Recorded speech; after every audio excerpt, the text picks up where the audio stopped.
اعوذ باللہ من الشیطان الرجیم بسم اللہ الرحمن الرحیم۔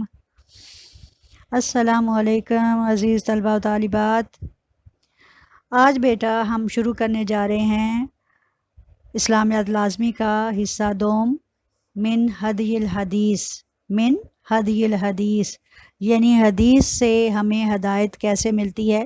اس میں آپ کی ہیں 10 احادیث جو آپ نے جماعت نہم میں پڑھنی ہیں، اور 10 احادیث ہیں جو آپ نے جماعت دہم میں پڑھنی ہیں۔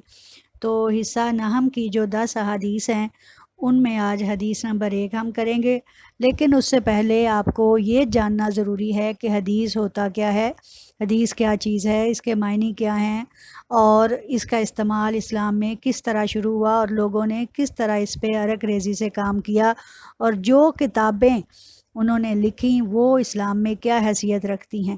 ٹھیک ہے، ان کے بارے میں ہم جانیں گے۔ آپ لوگوں کا صفحہ نمبر 49 ہے کتاب میں سے، جس میں سے آج ہم نے حدیث نمبر 1 کرنی ہے۔ تو چلیں، ہینڈ آؤٹس آپ کی اسکرین پر چل رہے ہیں۔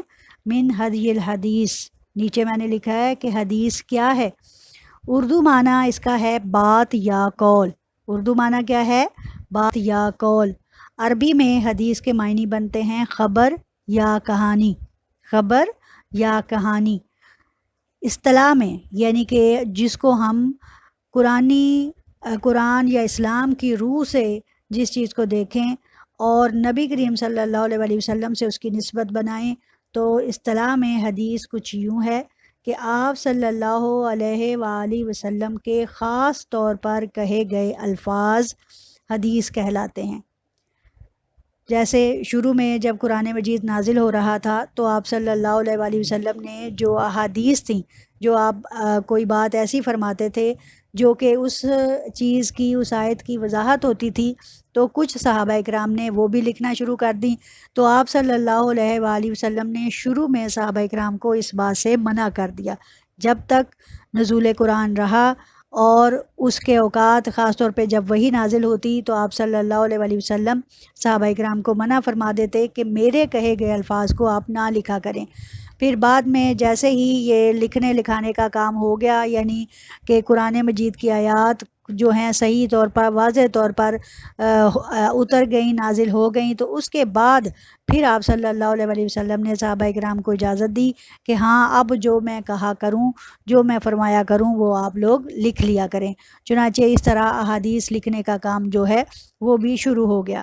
ٹھیک ہے، جیسے اگر میں کہوں کہ حدیث کی مثال کیا ہے، آپ صلی اللہ علیہ وآلہ وسلم نے فرمایا، ٹھیک ہے، آگے حدیث کے الفاظ ہیں، الصلاۃ عماد الدین، نماز دین کا ستون ہے۔ یہ الفاظ اللہ نبی کریم صلی اللہ علیہ وآلہ وسلم نے حدیث میں فرمائے ہیں، نماز کی وضاحت کرنے کے لیے فرمائے ہیں۔ آگے ہے قرآن و حدیث میں کے بعد حدیث قدسی کیا ہے۔ ایک حدیث وہ جو آپ صلی اللہ علیہ وآلہ وسلم نے خاص اپنے الفاظ فرمائے، ایک وہ حدیث جو آپ صلی اللہ علیہ وآلہ وسلم نے اللہ تعالیٰ کی بات خود کی، لیکن حوالہ دیا کہ میرا اللہ اس طرح فرماتا ہے۔ جیسے اس کی مثال میں اگر آپ کو دوں تو آپ صلی اللہ علیہ وآلہ وسلم کی حدیث مبارکہ ہے، آپ صلی اللہ علیہ وآلہ وسلم فرماتے ہیں کہ اللہ فرماتا ہے کیا، الصوم لی وانا اجزی بہ، روزہ میرے لیے ہے اور میں ہی اس کا اجر دوں گا۔ یعنی وہ الفاظ جو آپ صلی اللہ علیہ وآلہ وسلم نے ارشاد فرمائے مگر با حوالہ اللہ، یعنی کہ اس خاص کام کے لیے اللہ کے الفاظ کا استعمال کیا، تو اس کو ہم کہتے ہیں حدیث قدسی۔ ٹھیک ہے، اسی طرح جیسے ایک بہت بڑی لمبی سی حدیث ہے نا، وہ جس میں کہا گیا ہے کہ ایک تیری چاہت ہے اور ایک میری چاہت ہے، ہوگا وہی جو میری چاہت ہے، اور اگر تو اپنی چاہت میں، یہ والی جو حدیث ہے یہ بھی اللہ تعالیٰ کے الفاظ ہیں اس میں۔ ٹھیک ہے، اس کو بھی حدیث قدسی کہتے ہیں۔ چونکہ وہ ایک لمبی حدیث ہے اس لیے میں یہاں باحوالہ پوری پیش نہیں کر رہی۔ آگے آتا ہے کہ حدیث کی جو خاص کتابیں ہیں یا حدیث کی کتنی قسمیں ہیں۔ چلیں پہلے میں آپ کو اسی ہینڈ آؤٹ پر دیکھیے سیکنڈ والے پہ، حدیث کی قسمیں کتنی ہیں پہلے اس کو جان لیں۔ ایک ہے پہلی قسم حدیث صحیح، جس کو حدیث معروف بھی کہتے ہیں، اور یہ حدیث صحیح وہی احادیث صحیحین میں پائی جاتی ہیں، خاص طور پہ کون سی، صحیح بخاری میں اور صحیح مسلم میں، یعنی جس کے روایت کرنے والے کی سند میں کوئی شک نہ ہو، یعنی کہ ان کے راوی اپنے زمانے کے بہترین انسان ہوں اور ان سے کوئی جھوٹ کبھی کوئی ثابت نہ ہوا ہو۔ نمبر 2 اس میں جو قسم ہے وہ ہے حدیث حسن، یعنی ایسی حدیث جو مضبوط حوالے کے ساتھ ہو لیکن تھوڑا سا کہیں شک بھی پایا جاتا ہو، اس کو حدیث حسن کہتے ہیں۔ اور ایک ہوتی ہے حدیث ضعیف نمبر 3 پر، یعنی اس کی تیسری قسم، اور وہ کہلاتی ہے کمزور سند والی، یعنی اس کے راوی جو ہیں ان سے کبھی کوئی جھوٹ یا کچھ ایسی بات ثابت ہوئی ہو تو اس کو حدیث ضعیف کہا جاتا ہے۔ ٹھیک ہے، اب آ جائیں کہ حدیث کی کتب خاص کتنی ہیں۔ حدیث کی 6 کتابیں ہیں جن کو صحائح ستہ کہا جاتا ہے۔ کیا کہا جاتا ہے؟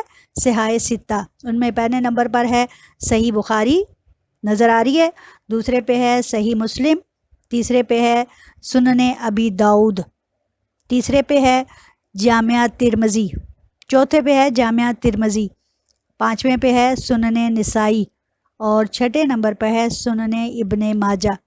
کون سی؟ سنن ابن ماجہ۔ یہ 6 احادیث کی کتابیں اسلام میں مستعمل ہیں، استعمال ہوتی ہیں، لیکن اتھینٹک حوالہ جس کا سمجھا جاتا ہے وہ صحیحین، جو کہ حدیث صحیح بخاری اور صحیح مسلم، اور اس کے علاوہ بھی حوالہ جات استعمال ہوتے ہیں لیکن زیادہ تر ان پر جو ہے وہ اعتماد کیا جاتا ہے۔ اب آ جائیں ہم حدیث نمبر 1 پر۔ ٹھیک ہے، حدیث نمبر 1 چل رہی ہے سامنے جی۔ اب ہم اس کا لفظی اور بامحاورہ ترجمہ کرنے کے بعد اس کی تشریح کی طرف چلتے ہیں۔ حدیث نمبر 1، افضل الاعمال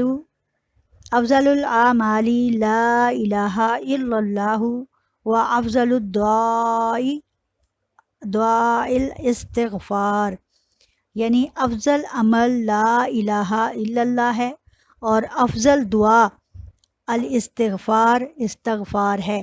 ٹھیک ہے، اب افضل کا کیا مطلب ہے؟ فضیلت والا، الاعمال عمل میں سے، افضل عمل اعمال میں سے بہترین اور افضل عمل، لا نہیں، الہ معبود، الا مگر، اللہ اللہ، یعنی کہ افضل الذکر، افضل الدعا اور افضل العمل۔ افضل العمل کون سا ہے؟ لا الہ الا اللہ، یعنی یہ بہترین اور افضل ترین ذکر ہے۔ و افضل الدعائی وہ کون سی ہے؟ الاستغفار، استغفار یعنی توبہ مانگنا۔ سمجھ آ گئی آپ کو حدیث کے الفاظ کی؟ دوبارہ با محاورہ ترجمہ آپ کو کرائے دیتی ہوں کہ سب سے فضیلت والا عمل لا الہ الا اللہ ہے اور بہترین دعا استغفار ہے۔ اگلے ہینڈ آؤٹ پہ آپ دیکھ رہے ہیں میں نے لکھا ہوا ہے لا الہ الا اللہ، اور اس کی استغفار والی دعا میں نے لکھی ہے استغفر اللہ ربی من کل ذنب واتوب الیہ۔ ٹھیک ہے، یہ دعاؤں میں سے بھی بہترین دعا ہے استغفار کے لحاظ سے، اور اوپر لا الہ الا اللہ ہمیں اللہ تعالیٰ کی وحدانیت کے بیان کی طرف لے کر جاتا ہے۔ ٹھیک ہے، حضور صلی اللہ علیہ وآلہ وسلم کی اس حدیث کے کتنے حصے ہیں؟ 2 حصے ہیں۔ پہلے حصے میں فضیلت والے عمل کا ذکر ہے اور دوسرے حصے میں فضیلت والی دعا کا ذکر ہے۔ ٹھیک ہے، اب فضیلت والا عمل جو ہے اس میں کس کو کہا گیا ہے؟ لا الہ الا اللہ کو کہا گیا ہے، یعنی محمد رسول اللہ کا یہاں ذکر نہیں، یہاں ابھی توحید کے صحیح معنی جو ہیں ان کو جاننے کے لیے اس کے پہلے حصے کو دیکھنا ضروری ہے، جس میں لا الہ الا اللہ اتنی برکتوں اور فضیلتوں والی چیز ہے کہ اس چیز کو سب سے بہترین فضیلت والا ذکر قرار دیا گیا ہے، اور اس کے معنی ہیں کہ اللہ کے سوا کوئی معبود نہیں، یعنی کہ اللہ کی توحید کا خاص طور پر بیان ہے کہ اس میں وحدانیت پر جو دلالت کرتی ہے وہ یہ لا الہ الا اللہ ہے۔ ٹھیک ہے، الہ کا معنی ہے معبود، جس کی عبادت کی جائے۔ اب یہ جاننا ضروری ہے کہ کیا ہر کسی کی عبادت کی جا سکتی ہے؟ نہیں، عبادت صرف اس کی جا سکتی ہے جو وحدانیت پر، جو عبادت کے لائق ہو، یعنی جو ہمارا خالق ہو، جو مالک ہو، جو رازق ہو، جو ہر چیز پر قادر ہو، جو سب سے حکیم و دانا ہو، جو سب سے زیادہ رحیم و کریم ہو، جو سب سے زیادہ جبار و قہار ہو، یعنی کہ جس نے یہ کائنات بنائی وہ اس لائق ہے کہ اس کی عبادت کی جائے۔ کوئی دوسرا انسان، کوئی دوسری چیز اس کی صفات میں شریک نہیں ہو سکتے۔ اس لیے بہترین جو ذکر ہے وہ اللہ تعالیٰ نے لا الہ الا اللہ کو گردانا ہے، لا الہ الا اللہ کو قرار دیا ہے۔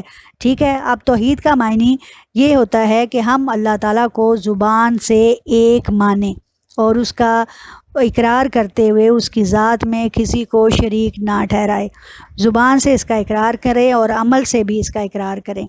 یہ وہ شمع ہدایت ہے کہ جس کے ذریعے انسان دوسروں کے سامنے جھکنے سے باز آ جاتا ہے۔ نبی آخر الزمان صلی اللہ علیہ وآلہ وسلم نے اسے جب دنیا میں تشریف لائے تو آپ صلی اللہ علیہ وآلہ وسلم نے سب سے زیادہ توحید کا درس دیا، یعنی توحید کا درس ہی دینا اس وقت ایک بہت بڑی ضرورت تھی، کیونکہ وہ لوگ وہ تھے جو شرک میں بہت آگے جا چکے تھے۔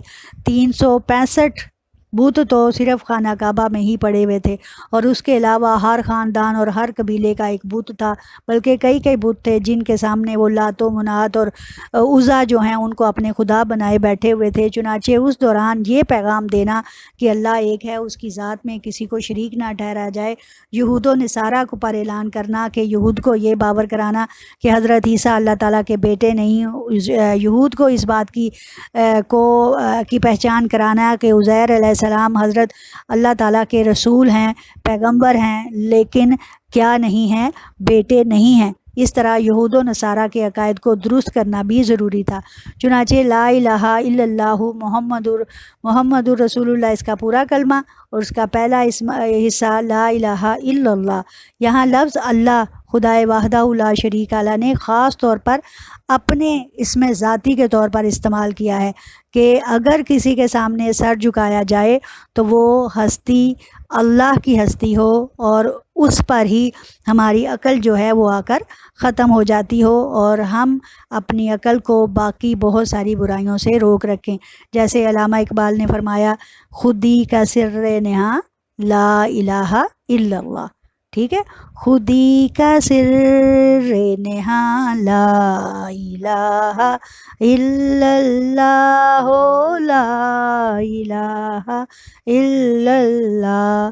اب دیکھا کہ ہمارے شاعر نے بھی ہمیں اسی طرح کا پیغام دیا۔ یقیناً وہ قرآن مجید کا بہت کثرت سے مطالعہ کرتے تھے، اور اس چیز کو مسلمان جب اسلام کے دائرے میں داخل ہوتا ہے تو جان لیتا ہے کہ اللہ تعالیٰ کے سوا اور کوئی معبود بننے کے لائق نہیں۔ حدیث قدسی کی بھی میں نے آپ کو مثال بتا دی۔ ٹھیک ہے، اب یہاں پہ ایک حدیث حضرت ابو سعید خدری رحمۃ اللہ علیہ رضی اللہ تعالیٰ عنہ فرماتے ہیں کہ رسول اللہ صلی اللہ علیہ وآلہ وسلم نے فرمایا کہ موسیٰ علیہ السلام نے خدا سے عرض کی، اے میرے پروردگار، تو مجھ کو کوئی ایسی چیز بتا دے کہ میں اس کے ذریعے تجھ کو یاد کیا کروں اور اس کے ذریعے تجھ سے دعا مانگا کروں۔ اللہ تعالیٰ نے فرمایا، موسیٰ تو یہ کہا کر، لا الہ الا اللہ۔ موسیٰ نے عرض کیا، اے پروردگار، تیرا ہر بندہ یہی کہتا ہے، میں کوئی چیز ایسی چاہتا ہوں جو میرے لیے مخصوص ہو۔ اللہ تعالیٰ نے فرمایا، اے موسیٰ، اگر 7 آسمانوں اور اس کی ساری آبادی سوائے میرے اور 7 زمینوں کے ایک پلڑے میں رکھی جائیں اور ایک پلڑے میں لا الہ الا اللہ کو رکھا جائے تو لا الہ الا اللہ کا پلڑا ان تمام چیزوں سے بھاری رہے گا اور جھک جائے گا۔ یعنی کہ اس قدر یہ بھاری کلمات ہیں۔ لا الہ الا اللہ بہت ہی زیادہ فضیلتوں والا عمل ہے، بہت ہی زیادہ عزت دلانے والا عمل ہے۔ جو لا الہ الا اللہ کا ذکر کرنے والا اس کا پابند ہو جاتا ہے وہ دنیا میں بھی بہت زیادہ عزت و مقام پاتا ہے۔ اب اگلا حصہ اس حدیث کا کیا ہے؟ افضل الدعاء الاستغفار، یعنی افضل دعا جو ہے وہ کیا ہے؟ استغفار ہے۔ یہ حدیث کا دوسرا حصہ ہے، اور استغفار کا مطلب ہوتا ہے گناہوں کی معافی مانگنا۔ کیا ہوتا ہے؟ گناہوں کی معافی مانگنا۔ انسان، آپ کو پتہ ہے کہ حضرت آدم علیہ السلام پہلے انسان جن سے جنت ہی میں غلطی ہو گئی اور انہیں جب زمین پر بھیج دیا گیا تو غلطی سنوارنے کے لیے انسان نے محنت اور مشقت کی۔ ٹھیک ہے، غلطی انسان کی سرشت میں رکھ دی گئی۔ اب ہر انسان سے غلطی ممکن ہے سوائے انبیاء کرام کے۔ اگرچہ حضرت آدم علیہ السلام بھی اللہ کے نبی تھے، لیکن ان کی سرشت میں یہ رکھا گیا، لیکن نبیوں کو ان سے پاک رکھا گیا، کیونکہ اللہ نے ان کی نسل سے ہمیں بنایا، اور اس غلطی کو کروا کر یا جو اللہ تعالیٰ نے ان سے ایک غلطی یا خطا کرائی وہ ہمارے اندر بھی رکھ دی کہ آپ انسان اسی بنا پر ہیں کہ انسان سے خطا ہو سکتی ہے، فرشتوں اور انبیاء سے خطا نہیں ہو سکتی، وہ معصوم عن الخطا ہوتے ہیں. ٹھیک ہے. اب یہاں پہ بات کہ گناہ کیا ہے. اللہ تعالیٰ اور اللہ کے رسول صلی اللہ علیہ وآلہ وسلم کے احکامات کی خلاف ورزی کرنا اور ان کی قائم کردہ حدود سے تجاوز کرنا جو ہے وہ گناہ کہلاتا ہے. ٹھیک ہے. اس سے تجاوز نہیں کرنا. اب گناہ کی اقسام کون سی ہیں؟ گناہ ہوتا ہے گناہ کبیرہ، اور دوسرا ہوتا ہے، جیسے گناہ کبیرہ میں کون سے ہوتے ہیں؟ جیسے کسی مسلمان کا ناجائز قتل کرنا، چوری کرنا، زنا کرنا، غیبت، جھوٹ وغیرہ. اور صغیرہ گناہ میں جیسے صفائی نہ رکھنا، مصلحت امیز جھوٹ بولنا، گانا سن لینا، یا چھوٹی چھوٹی غلطیاں جن کو ہم کچھ سمجھتے ہی نہیں. ٹھیک ہے. اب گناہ کا انجام اللہ کے پاس ہمارے لیے، کسی کے لیے بھی جو اللہ تعالیٰ سے معافی نہیں مانگتا، وہ جہنم کی صورت میں اللہ نے تیار کر رکھا ہے. اب آ جاتا ہے کہ جب انسان سے کوئی گناہ ہو جائے تو سورہ آل عمران میں اللہ تعالیٰ فرماتا ہے، اور اپنے پروردگار سے مغفرت چاہو اور اس کے آگے توبہ کرو، بلا شبہ ہمارا رب بڑا ہی رحم فرمانے والا اور بہت ہی محبت کرنے والا ہے. سمجھ آ گئی؟ یہ سورہ ہود میں اور سورہ آل عمران میں اس کا ذکر کچھ اس طرح ہے. اور اگر کبھی ان سے کوئی فحش کام سرزد ہو جاتا ہے یا وہ اپنے اوپر کبھی زیادتی کر بیٹھتے ہیں تو معاً انہیں خدا یاد آ جاتا ہے اور وہ اس سے اپنے گناہوں کی معافی چاہتے ہیں، اور خدا کے سوا کون ہے جو گناہوں کو معاف کر سکتا ہے. یہ سورہ آل عمران ہے، اور جو اب میں نے پہلے الفاظ بیان کیے وہ سورہ ہود کا ترجمہ ہے، سورہ ہود کی ایک آیت کا ترجمہ ہے. اس لحاظ سے استغفار کرنا ہمارے گناہوں کو کھا جاتا ہے، ختم کر دیتا ہے، اور جب گناہ ختم ہو جائیں گے تو اللہ تعالیٰ پھر اسی حضرت انسان کو، مسلمان کو جنت الفردوس میں جگہ عطا فرمائے گا. اللہ تعالیٰ کیا فرماتے ہیں ایک اور جگہ پر؟ نبی کریم صلی اللہ علیہ وسلم کا ارشاد مبارک ہے، سارے کے سارے انسان خطا کار ہیں. آپ صلی اللہ علیہ وسلم کا یہ ارشاد ہے کہ سارے کے سارے انسان خطا کار ہیں، بہترین خطا کار وہ ہیں، یعنی غلطی تو وہ کر جائیں لیکن وہ ہیں جو بہت زیادہ توبہ کرنے والے ہیں. اور ایک حدیث ہے کہ توبہ گناہوں کو ایسے کھا جاتی ہے جیسے انسان نے گناہ کیے ہی نہ ہوں. ایک اور حدیث میں آپ صلی اللہ علیہ وسلم نے ارشاد فرمایا، توبہ، گناہ سے توبہ کرنے والا شخص ایسا پاک و صاف ہو جاتا ہے جیسے اس نے کبھی گناہ ہی نہیں کیا. یعنی کہ کتنی خوبصورت اللہ تعالیٰ نے ہمارے لیے یہ زندگی تیار کی، اور پھر ہماری گناہوں اور غلطیوں والی اس زندگی پر نادم ہونے کے لیے ہمیں توبہ سکھا دی اور بتا دیا کہ اگر تمہارے اعمال قبیحہ آسمان سے لے کر زمین کی گہرائیوں تک ہوں یا آسمان کی بلندیوں تک ہوں، اور انسان سچے دل سے توبہ کر لے تو اللہ تعالیٰ اس کی توبہ قبول فرماتا ہے، اور اللہ تعالیٰ اسے معاف کر کے اپنی رحمت اور برکت سے اسے ڈھانپ لیتا ہے، اور پھر جنت الفردوس میں اسے عیش و انعام کی زندگی عطا فرماتا ہے. میرا خیال ہے آپ کو اس حدیث کو سمجھنے میں زیادہ مشکل پیش نہیں آئی ہوگی. میں نے بات تفصیل آپ کو اسے آگاہ کر دیا ہے. دعاؤں میں یاد رکھیے گا. وآخر دعوانا الحمدللہ رب العالمین.